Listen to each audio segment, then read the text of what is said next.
Welcome to our viewers in the United States and around the world. I'm Mark Agrast, Executive Director of the American Society of International Law, speaking to you from Tiller House, the Society's headquarters in Washington, D.C.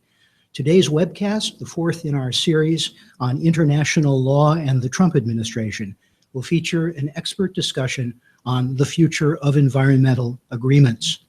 The American Society of International Law is a nonpartisan, not-for-profit organization with a worldwide membership, founded in 1906 and chartered by the U.S. Congress in 1950. Our mission is to foster the study of international law and to promote international relations on the basis of law and justice. These webcasts further that mission by providing the public with factual background and expert perspectives on the critical policy choices that will face America and the world over the coming months.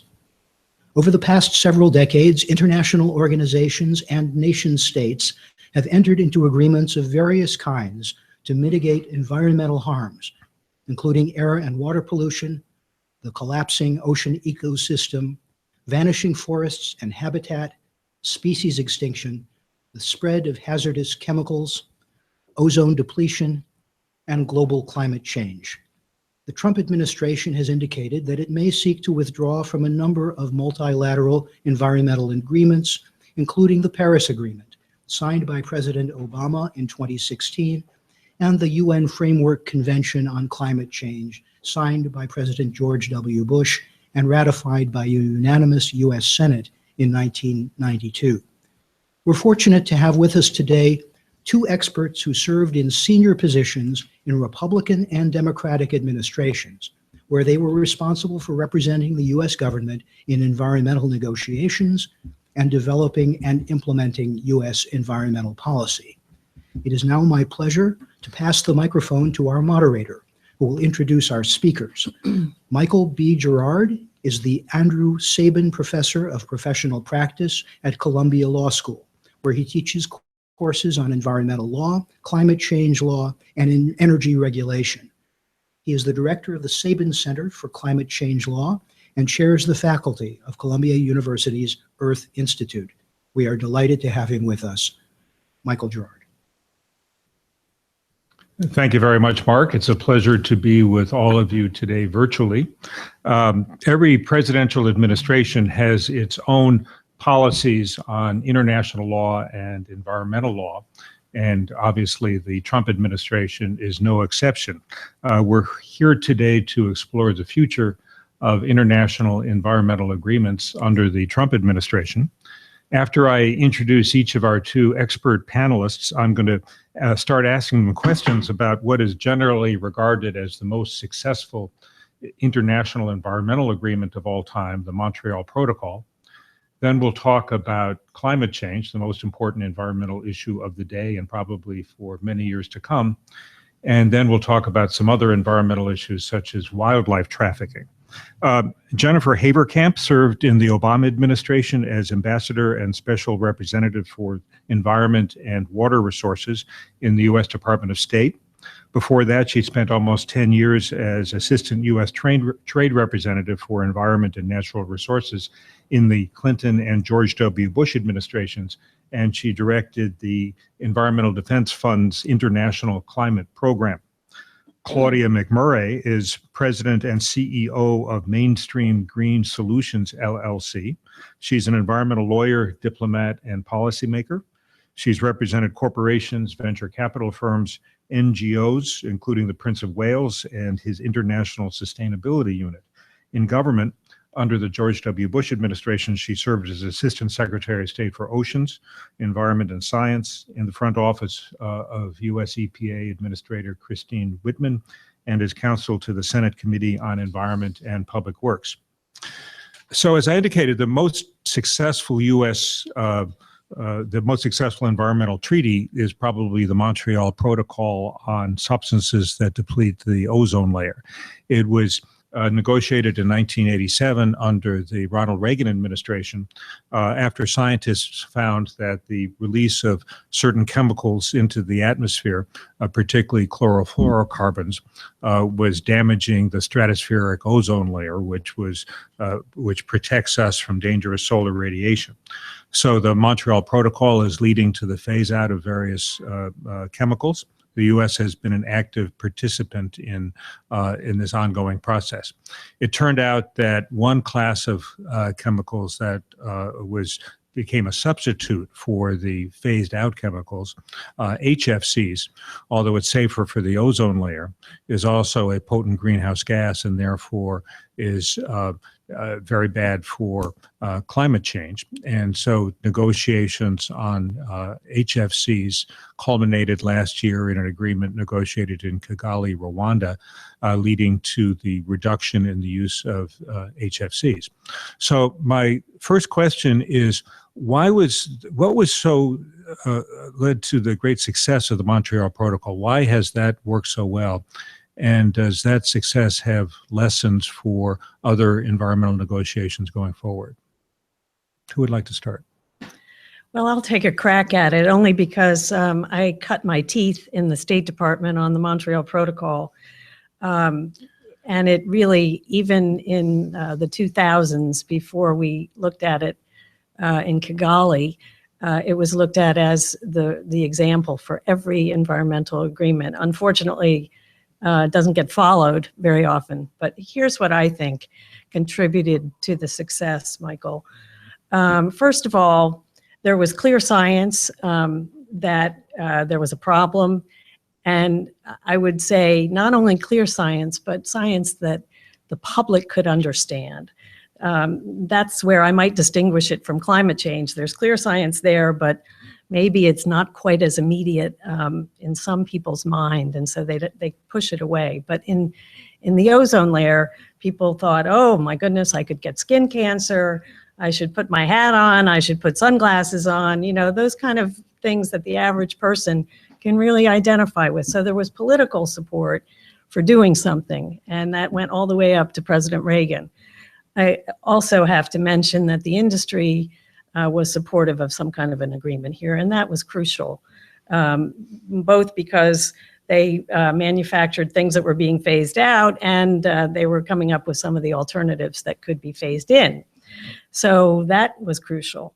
And then I would say also the U.S. was really, you said an active player, I agree with that, but I think they were really a leader in this, and they pulled the rest of the world in.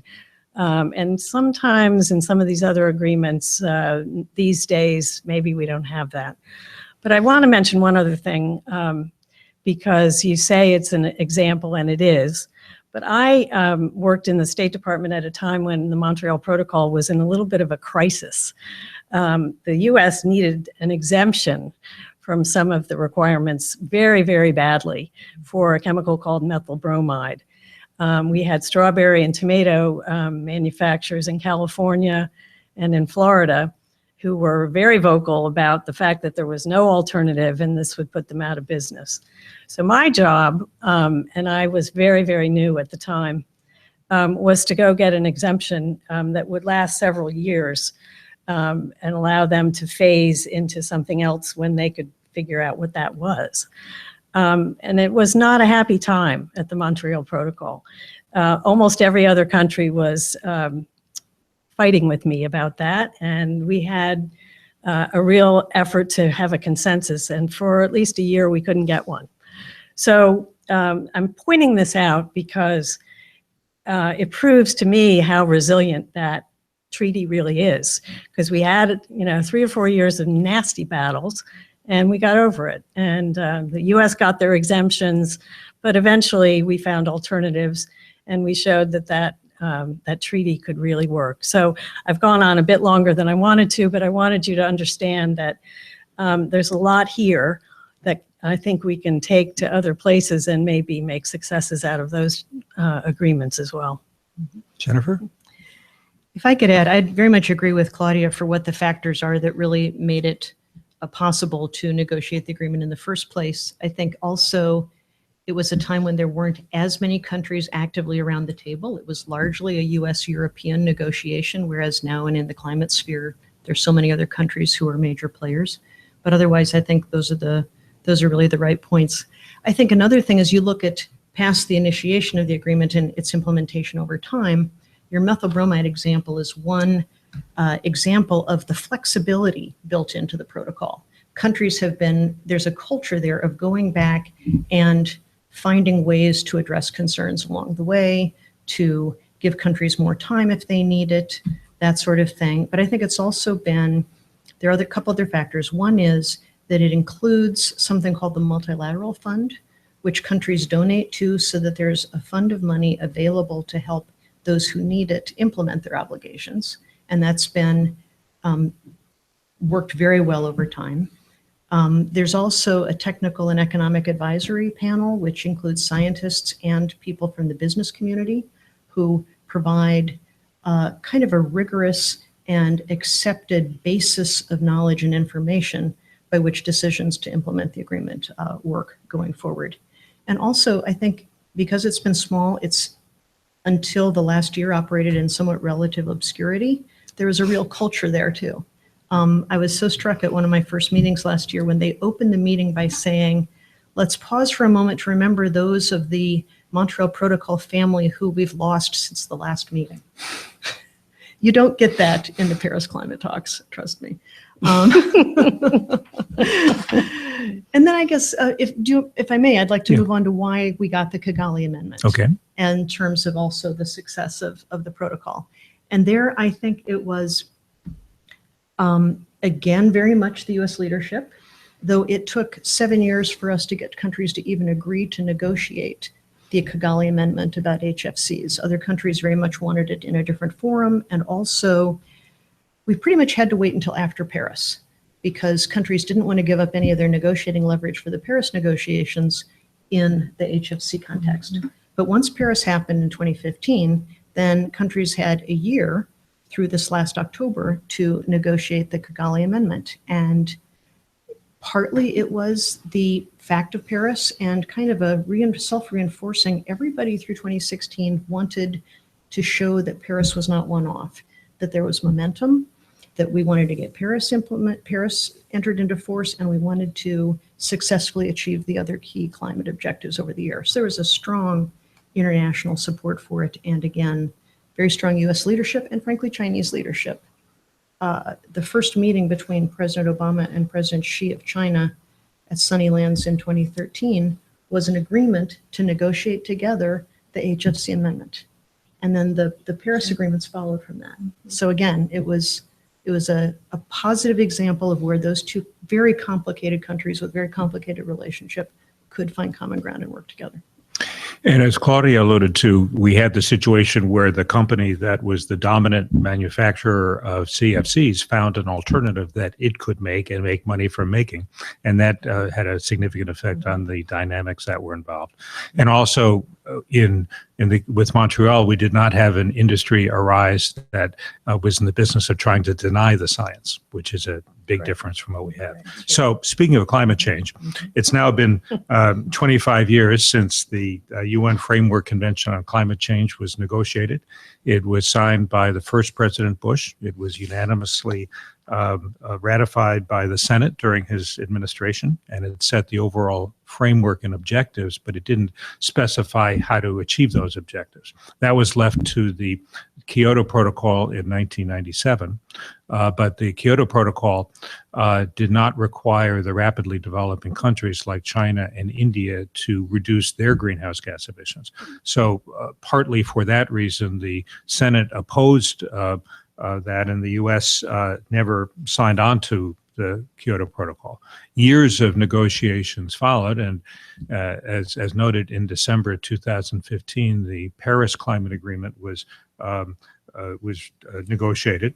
Every country put on the table its voluntary, non-binding pledge for what it was going to do about controlling its greenhouse gas emissions. President Obama strongly supported the Paris Agreement, but during the presidential campaign, the candidate, Donald Trump, said he was going to withdraw the U.S. from the Paris Agreement. That hasn't happened as of yet, but President Trump has directed EPA to start the process of repealing the Clean Power Plan, the set of regulations from EPA that are aimed to reduce the use of coal to make electricity. And that Clean Power Plan was really the centerpiece of the U.S. pledge toward the Paris Agreement. So I wanted to ask both of you, what effect do you think that the Trump administration's stance on the Paris Agreement and on the Clean Power Plan will have on the actions by other countries and on the future process under the Paris Agreement? And in particular, since China is now far and away the largest greenhouse gas emitter, what actions do you think that China will take in response to the U.S. stance on Paris and on climate change? I'll start. To a certain extent, because we do not yet have clear direction from the Trump administration on what their approach to Paris will be, it's a murky crystal ball. And how countries react, I think, will also depend on what form of approach the administration takes, because there's quite a range between withdrawing from the Framework Convention, withdrawing from the Paris Agreement, or frankly, what I think would also meet the intent of the campaign speeches, which is to modify the U.S. voluntary contribution. You know, if they decide that that is more stringent than is appropriate, they can submit a different voluntary national contribution and remain in the agreement. And I think that for the U.S. to pull out after the amount of effort that so many countries put into and the celebration that countries felt at achieving the Paris Agreement would have real negative implications across a lot of diplomatic objectives of the United States. We saw that somewhat with the Kyoto Protocol being a thorn in the Bush administration side, where they wanted to get collaboration on other issues, and this was an issue that came up. I think that will have been again be the case with Paris, but I also think it's very clear that other countries intend to go forward. I was in Marrakesh starting the day after the election, and there was such a sense of, we will carry on. It's too far down the road for one country's temporary stepping away from the table. Marrakesh was the next annual meeting of the UN Framework Convention after Paris. Exactly. And it was last November. Last November, thank you. They happen every year. And the Chinese, at least, have been very clear, both right before the election, their negotiators at the climate talks, again, their foreign ministry just last week after the executive order came out, that they intend to continue to meet their commitments and that every country ought to. And I think that it's because countries are seeing it's in their national self-interest to go forward. China has a domestic air pollution problem, which is a domestic reason for them to be addressing, trying to get to a cleaner energy economy than they now have. I think it could well have a negative implication because countries always look to the U.S. for leadership, and a lot of making the Paris Agreement work is momentum. It is an agreement where every 5 years there's a stock taking and countries can ratchet down their obligations. And so, you know, I think that if you take the long view, this may not have that much of an impact. If you take the immediate view, I think there's a lot of worrying and waiting and biting of nails. And so far, no countries have publicly announced that they're backing off on their pledges, but we'll see what happens. Claudia? Well, I want to pick up on what Jennifer just said about U.S. leadership, because there's a lot of uncertainty at this point, and I'll mention a few other things that relate to that. But the one thing that I don't think is uncertain, and it's disappointing to me, is the U.S. leadership point. Because at least up until now, with a few bumps in the road, I would say most international environmental agreements have benefited from U.S. leadership. Not always perfect, maybe, but I think with our technology and what we do in our domestic programs, we can serve as a pretty good example around the world of what needs to be done. Unfortunately, I think the signal now is that perhaps the Trump administration doesn't want to be a leader in this area. Maybe I'm stating it a little too kindly, but at least we're losing U.S. leadership, and that's disappointing to me. But let me add a few things to what Jennifer said. She's laid out a good set of kind of variables that we're dealing with right now. If you pick it apart and you look first at the Clean Power Plan, because that's our certainty. We know that they want to pull that back. What our uncertainty is are they going to put something else in its place, or are they just going to go through the litigation that no doubt will follow from the withdrawal of that rule? I think it's too soon to tell. But on the positive side, I would just mention, and I'm not the first one to do this, there are states, there are cities, there are businesses that have all seen fit because of economics, because of energy efficiency, maybe because of environment, that they want to move forward with renewable energy and with other things that would cut back on the use of fossil fuels. So we still have that. I don't think anybody's going to change. And frankly, the utilities, most of the utilities have to go through a very long-term planning process, and a lot of them have already shut down coal-fired power plants. Some of them haven't, in hopes that they might get out from under this regulation. But certainly, there's a lot moving, even if the federal government doesn't have this Clean Power Plan in place. So that's the positive on that side. As far as the Paris Agreement itself, it's impossible to tell. I mean, I think there are lots of noises about the U.S. pulling out. I frankly see that as a dramatic step that really doesn't need to be taken. The domestic part of this is what matters. But if there's a desire to really throw that agreement into turmoil, I suppose that they might go ahead with it. But even so, Jennifer rightly points out, I think most countries are going to go forward anyway. They're kind of like our states and our cities. They've set themselves on a path and they're going to continue. China and maybe India, but China in particular is the interesting question, because at least through my diplomatic experience, there are times when China makes some really big commitments publicly, and then when you follow up, you don't see it. So I hope that's not the case here. I hope that this is a really significant change in how they approach environmental issues, and certainly because of the air pollution issue in China domestically, it would make sense for them to continue on this path. India, also has the political opposition. They had some tremendous difficulties coming to the Paris Agreement and getting some commitments that they could sell back home. So, I think we have to wait and see. There's a lot of very positive talk internationally right now, and I think that's good, but it may not stick. We'll have to see. And the population of India is projected to surpass the population of China around 2022. So the future of the energy use in India is going to be absolutely central to what happens with the future path of climate change.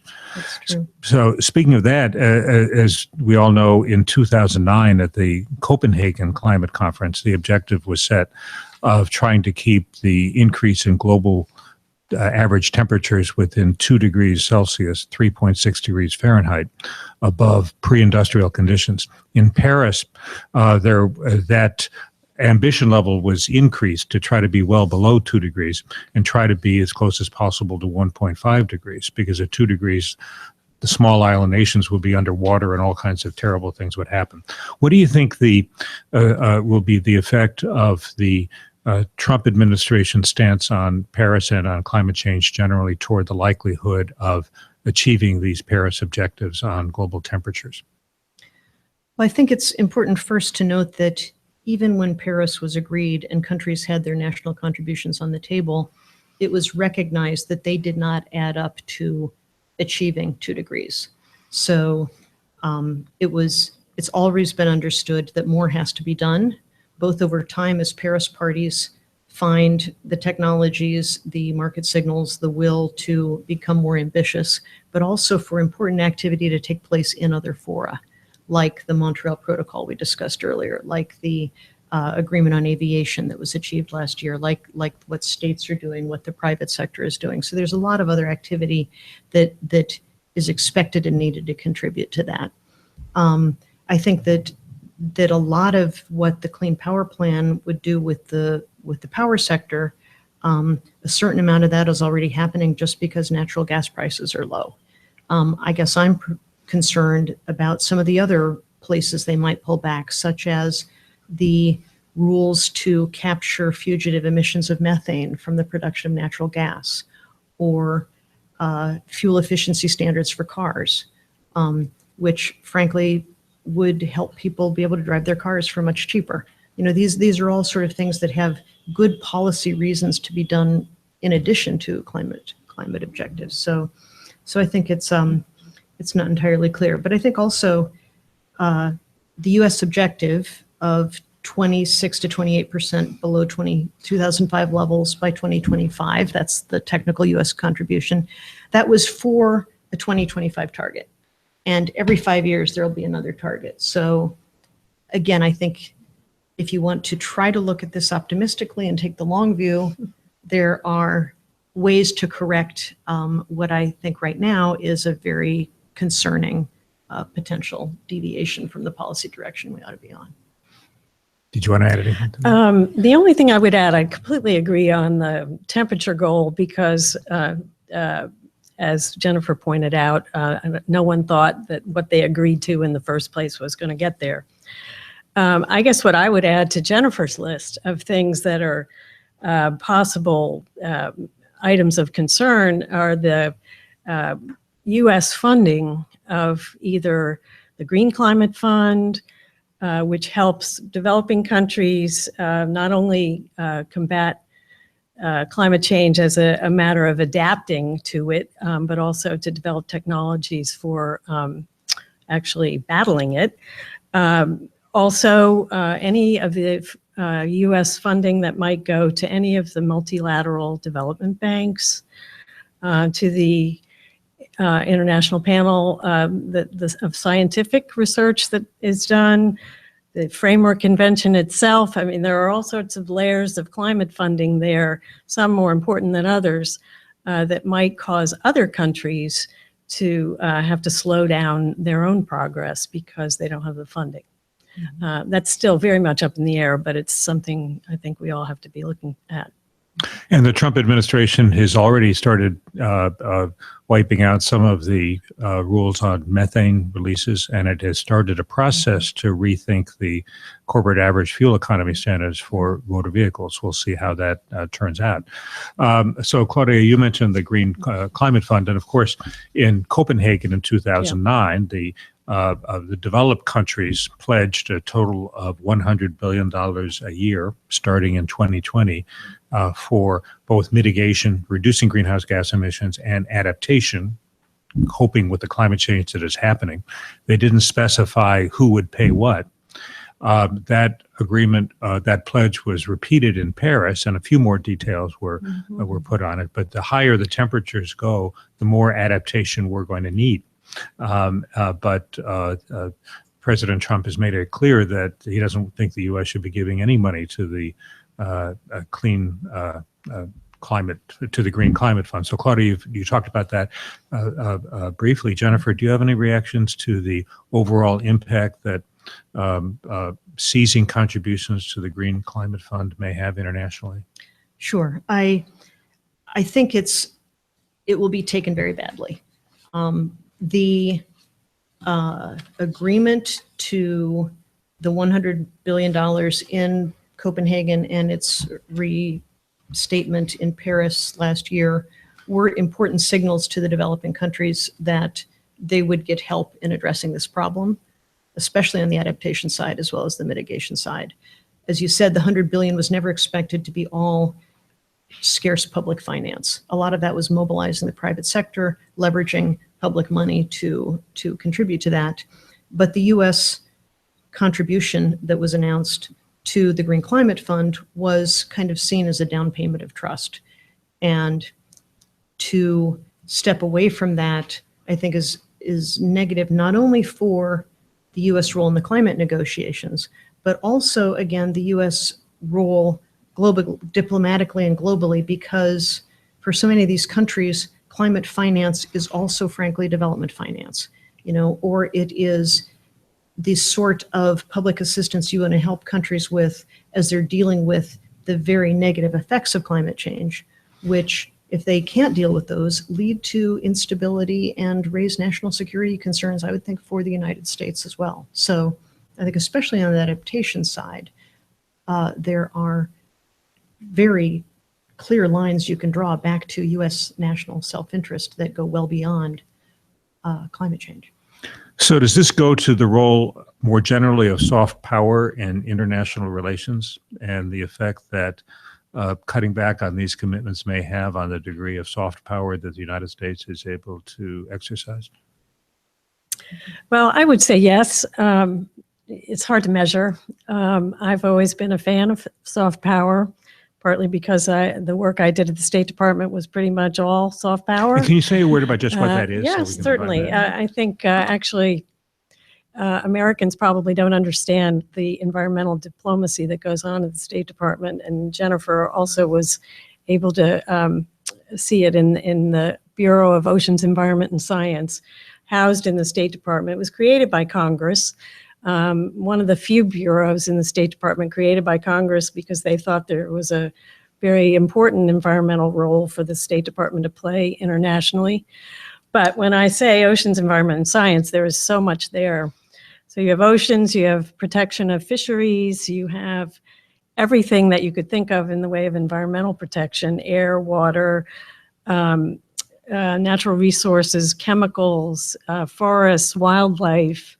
And then there's the Arctic and the Antarctic. There's outer space, which isn't really environment, but it's part of that bundle. And then also health policy is housed there, everything except for HIV/AIDS. So anything dealing with the Zika virus or the avian flu or any of those pandemics that come from other countries, that bureau has to deal with. Some of which are intensified by climate change. Yes, yes, definitely, because of mosquitoes and other kinds of dampness that breeds disease. So that bureau is very specialized. It's got a huge number of Foreign Service employees who rotate around through their careers, but also civil servants who are scientific experts. We've had, and Jennifer's worked with them as well, we've had people who are physicists and wildlife biologists, and they all lend their expertise in these international negotiations.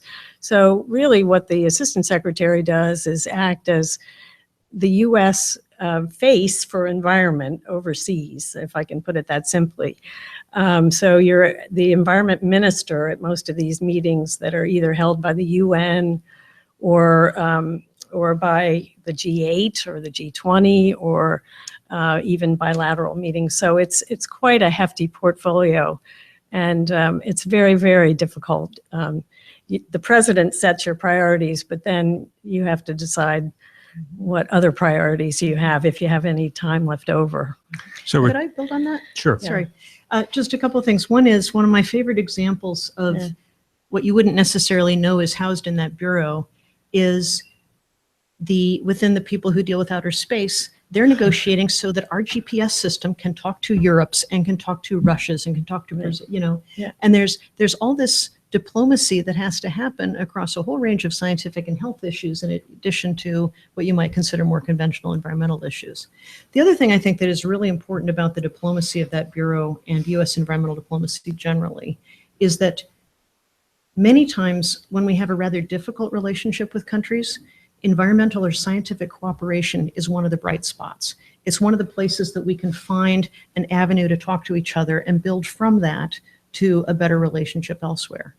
One of the examples, I think, is the Arctic Council, where throughout all of our ups and downs and very difficult time with Russia and space as well, we found ways to cooperate with them.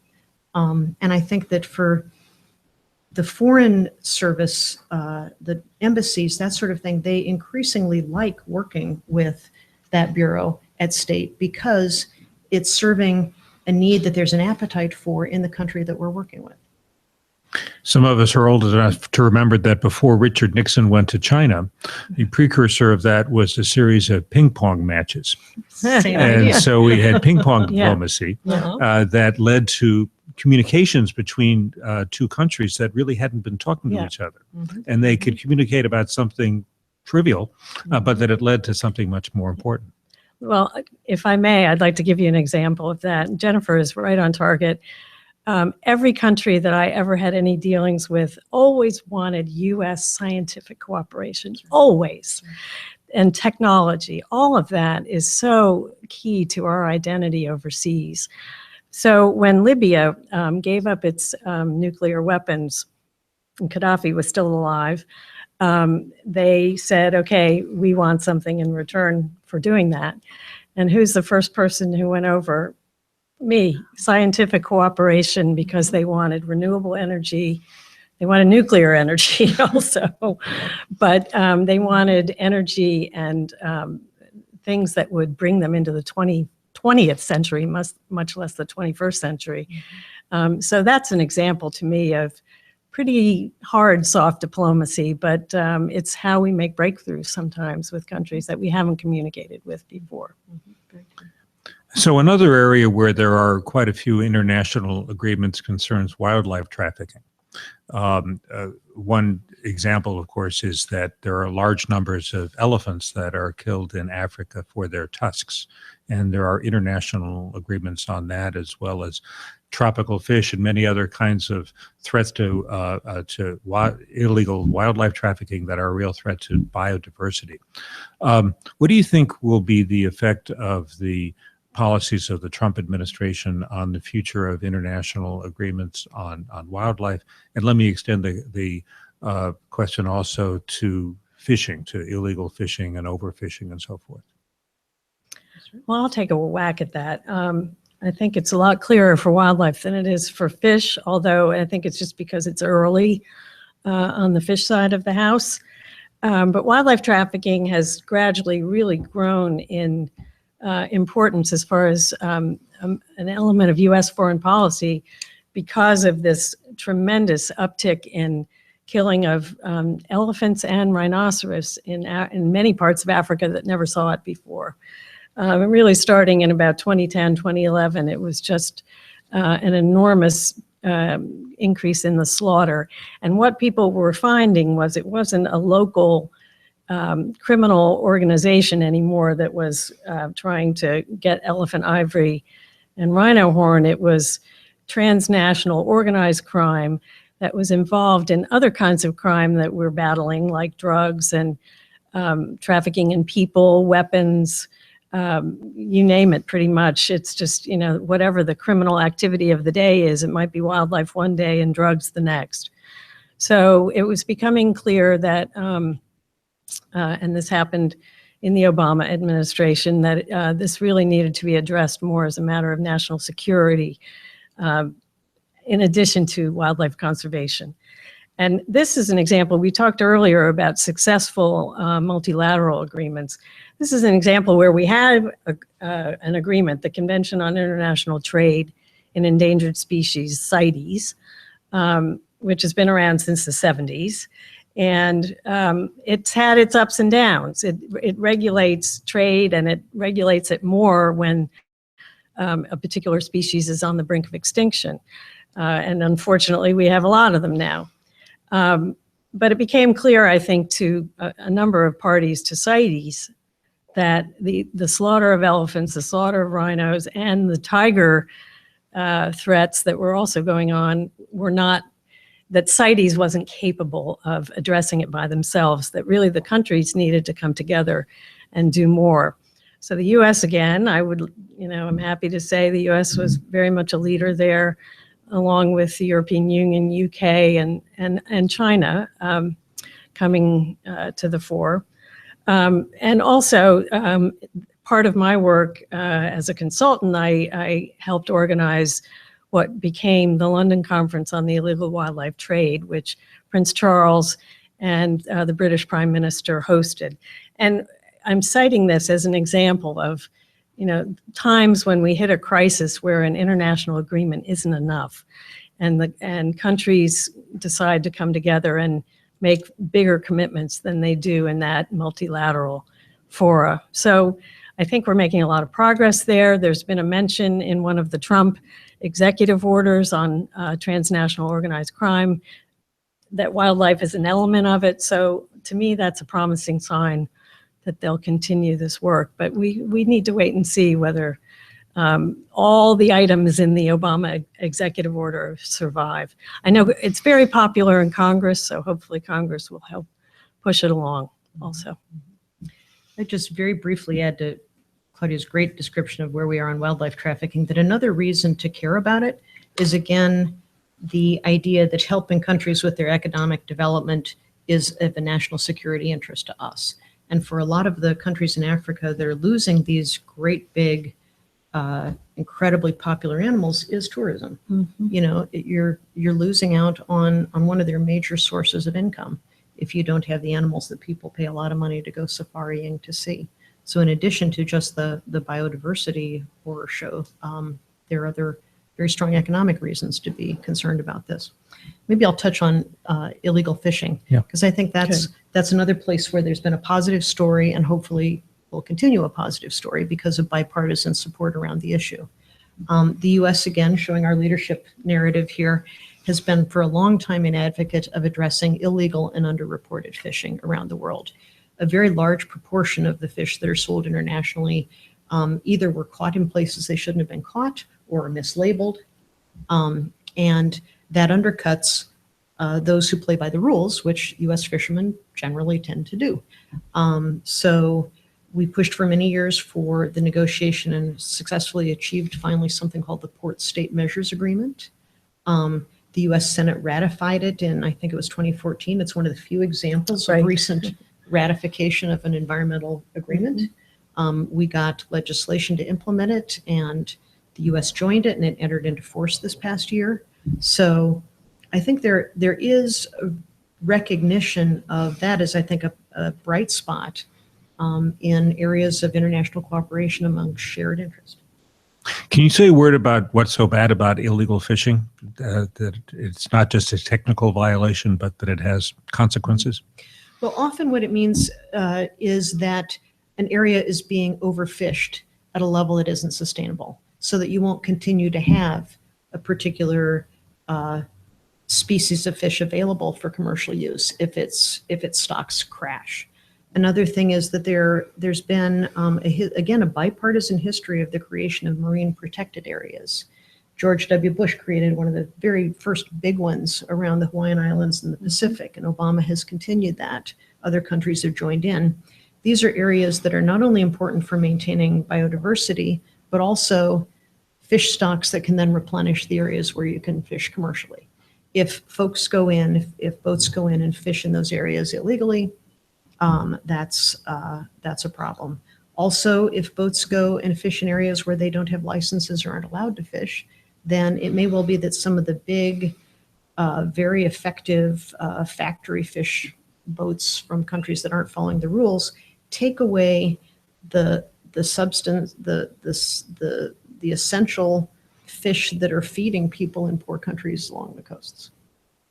And I just wanted to add to that. I think we're seeing something really dramatic right now in Indonesia, where some other countries in Asia are illegally fishing along their coast, and they've been blowing up boats. You see these fires going on of fishing boats because they've had enough. So I think this is becoming a real matter of economics and national dispute, especially in Asia. So it's. And fish are a significant part of the global food supply.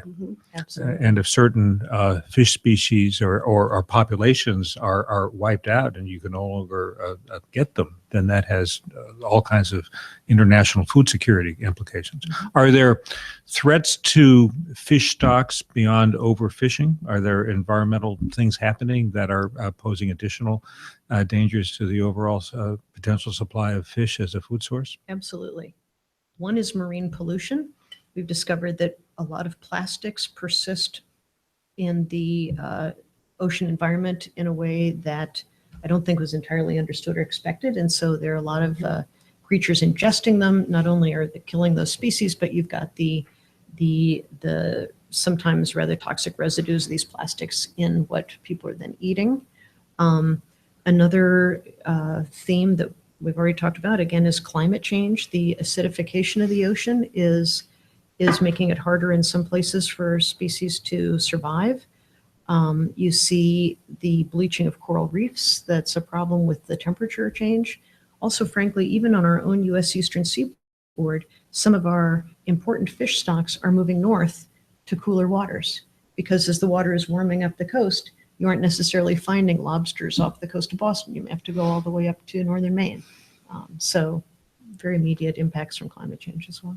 And of course, ocean acidification results not directly from climate change itself, but it results from the combustion of greenhouse gases that cause acid in the atmosphere that reacts with ocean water. And so it has the same kind of origins as climate change and would be addressed in the same way. And you mentioned the coral reefs, and there have been some very serious impacts of the Great Reef of Australia, the Great Barrier Reef, and many others. And those are important parts of the ecology of the ocean and really have effects on fish.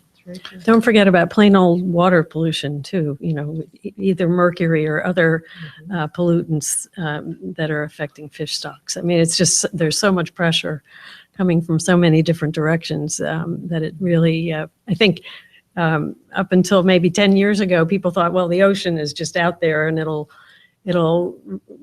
kind of make itself healthy again without our help because it's such a big water body, but clearly it's coming back to bite us in a big way, and some of the problems are very thorny. The problem that Jennifer mentioned about plastic pollution, I think people are just starting to get their arms around what to do about it because it is so pervasive and it does not degrade.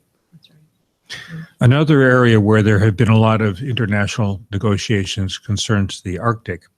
And in the last couple of years, we've seen alarmingly high and unprecedented temperatures in the Arctic. And we've also seen a decline in the sea ice in the Arctic beyond what has ever been recorded since records started being made a century and a half ago. We're also seeing pressures for economic development in the Arctic, and including oil drilling that Russia has talked about doing. We're seeing the potential for more ship traffic up there as there's less sea ice and it's more possible to navigate during larger parts of the year.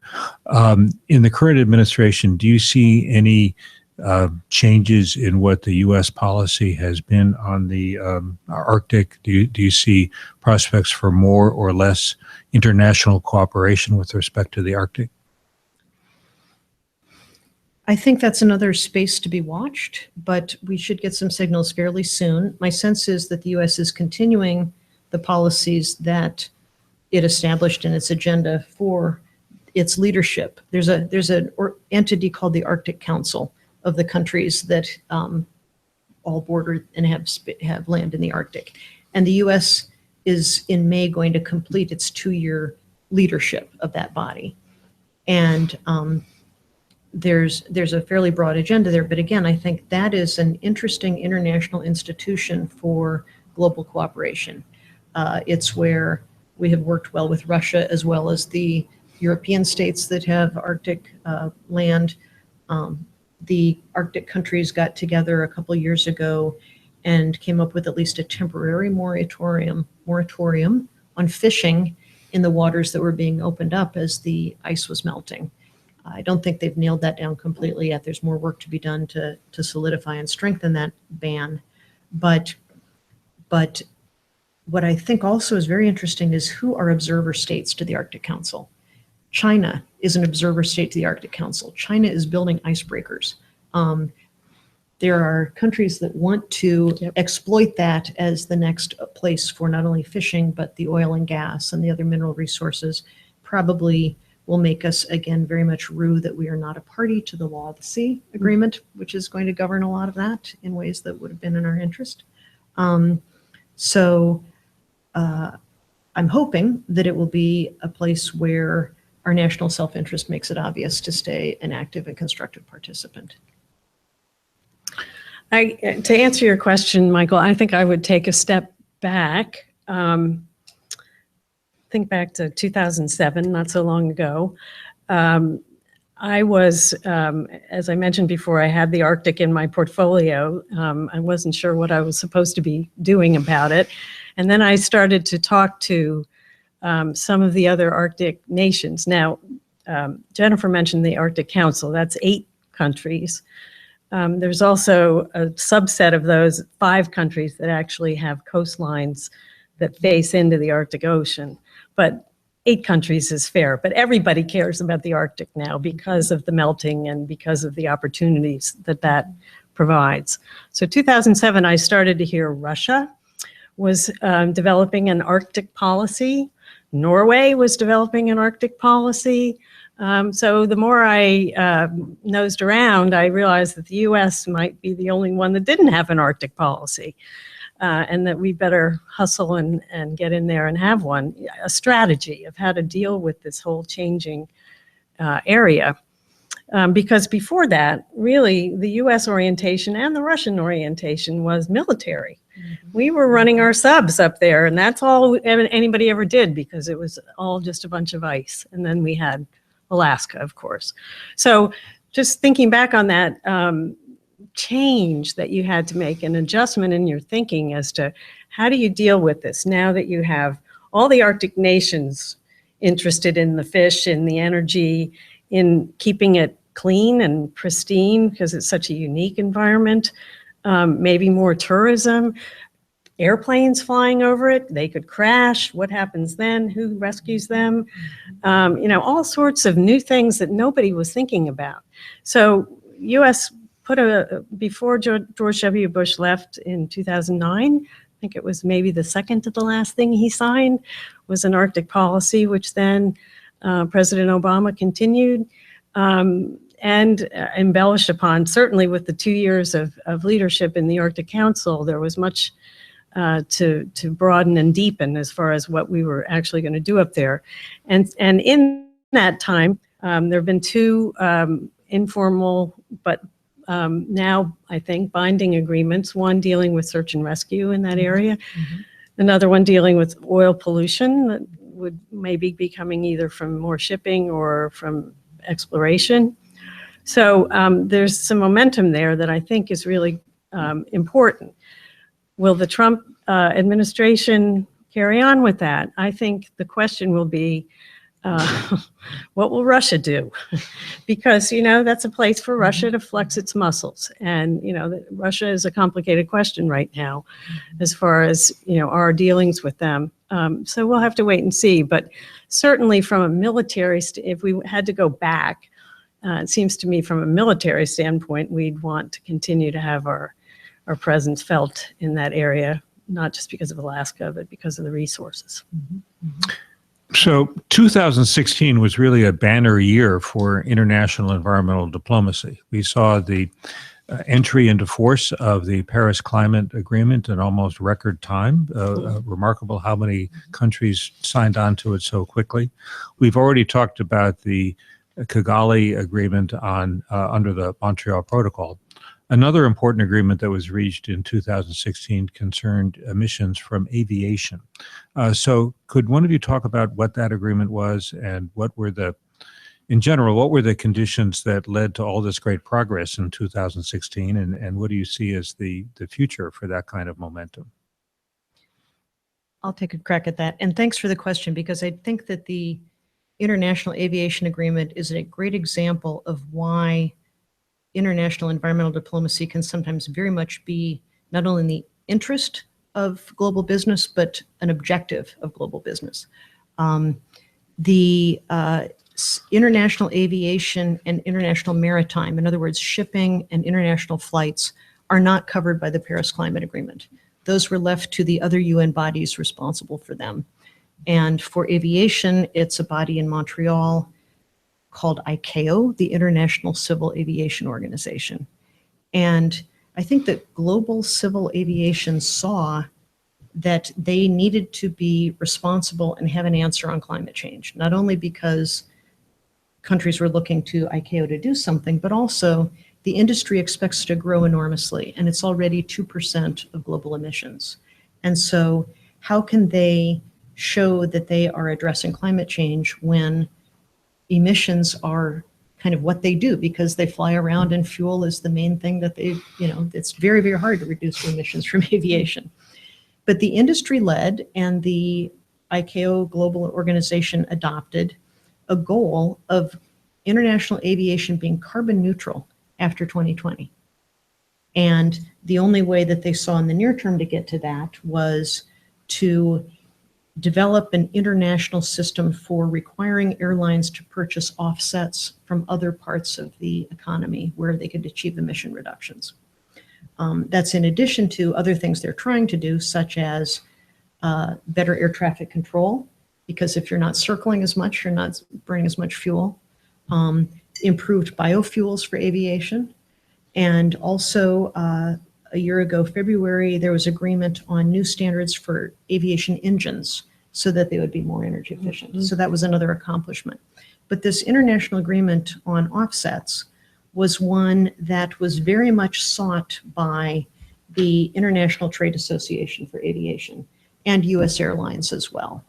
And why they sought it, in part, was that they saw that a common international obligation was going to be much better for them than a patchwork of different countries having different obligations on them. And it was prompted in significant part when the European Union in 2012 said that they were going to start regulating flights coming to and from Europe under their emissions trading system. And countries really, and airlines really didn't see that as what they wanted to do. So they went to ICAO and finally said, okay, let's negotiate an international agreement. So in fact, again, speaking of bipartisanship as well, there was legislation that came out of the Republican-controlled Senate and signed by President Obama, directing the US to go to that international body and negotiate that agreement. And it was one of my responsibilities this past year, so I can say from personal experience, it was a very difficult negotiation, but we achieved an outcome that covers the potential over time of 80% of the growth in emissions after 2020. And interestingly, also the first phase is voluntary, but 60 some countries representing like 83 or 85% of global international emissions volunteered to be part of that system. I think the only thing I would add to it, because when I left the scene in government, the US was still saying no, the US companies, the US airlines, and the EU was pushing very hard. I find this to be a fascinating example of how you use an international body as a shield. You say, okay, we'll do something, but we all have to do the same thing. We can't be messing around with different geographic areas. So it's a really terrific example of how something negative turned into something positive. So we only have a couple of minutes left. Acknowledging all the uncertainties that we have with what the Trump administration is going to try to do and what it will or won't be able to achieve, can you identify one or two areas where you see opportunities for cooperation or for positive action in the next couple of years? Well, I have a hard time being certain about this, given where we are, but I would say that I would make this a little bit broader than just international environmental agreements and say international action on environmental issues, because then I can bring in the private sector and the NGO community and all that, because I think actually there's more prospect for good progress if you do that. And an example I'll give is fisheries or deforestation, because the business community, investors have now come in and seen these things as economic goods, things of economic value that they might actually bring to their own clients, and so they can work cooperatively with government. So that's where I see some good action happening, and hopefully there'll be others. very quickly, I hope there are many, but I can think of two, both saltwater and freshwater. We've talked some about oceans. The U.S. started a process of our ocean conferences, which already for the next 3 years, other countries have volunteered to host. And so I think that's an area of continuity and strong international interest to continue the ocean issues we talked about. And I think another one where there's been a history of bipartisan support and a huge need is in global water diplomacy. We've got, with population growth, with climate change, with economic development, a water crisis looming in terms of the availability of fresh water for all those uses: food production, energy production, simple drinking, sanitation, health. And that is an area where we probably need to continue and expand the U.S. assistance to developing countries that Congress has actively supported. But also, I think there are questions around what is the most effective global water governance? Is it bilateral? Is it regional? How do we implement the Sustainable Development Goal on water that was agreed to in 2015? I think there's a whole suite of issues there that, given bipartisan history, I would hope would be a rich area for work going forward. And the only thing I would add would be, and this is more from the private sector, is in the area of clean energy. There have been tremendous technological advances and tremendous reductions in the cost of wind and solar and storage and all the other things that are ultimately needed in order to achieve our climate and many other environmental objectives. And with that, I'm going to turn it back to Mark. Thank you, Michael, and thanks to Jennifer and Claudia for participating in this program. I'd also like to express my appreciation to the staff of the American Society of International Law. We will continue our consideration of international law in the Trump administration with a special series of programs during the Society's annual meeting on April 12th to 15th here in Washington. The meeting also is among the world's largest gatherings devoted to international law and will include over 40 panels, keynotes, and networking events. So if you've enjoyed this program, we invite you to consider becoming a member of the Society and registering for the meeting at www.asil.org. If you're unable to attend, highlights will be available online. These live webcasts will resume on Wednesday, May 3rd at 11:30 a.m. Eastern, 3:30 GMT, when we will present an expert discussion on national and international security. You can register at www.asil.org/100days. If you would like to see this program again or missed any of the earlier programs in the series, you can find them at that link together with related resources, including our free publication, International Law, 100 Ways It Shapes Our Lives. All are available to the public at no charge, and we invite you to view or listen to them and to share them with friends and colleagues. Again, that webpage is www.asil.org/100days. Thank you for joining us. We'll see you next time.